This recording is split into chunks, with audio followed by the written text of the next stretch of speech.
Guys, hanggang ngayon ba ay mababa pa rin ang views ng inyong mga video na ilang taon na nga, ilang buwan na nga ay hindi pa kayo nakakaranas na tumaas yung views or wala pa kayong nagba-viral na video? Maaring may mga problema tayo sa settings at ito nga ay ating aayusin. Late ko na rin lang malaman dun sa isa kong account na hindi ko pala naaayos yung settings na ito. At sa pamamagitan nga ng settings na ito ay matutulungan tayo kung paano mas magiging visible yung ating content, yung ating mga video sa wider audience or doon sa mga viewers. At panoorin nyo nga kung paano natin ito gagawin. Napakasimple lang. So ganito nga yung ating gagawin. Punta kayo sa inyong Facebook.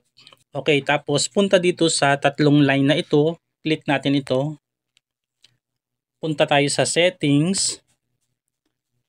Tapos, punta tayo dito sa default audience. Ito, default audience. Ayan, click natin yan. Tapos, makikita natin dito na naka-custom. So, ang gagawin natin, ipa-public natin ito. I-click natin itong public. Ayan. Tapos, next. Confirm. Done. Ayan, ganyan lang kadali. Please like and share, follow me, and subscribe.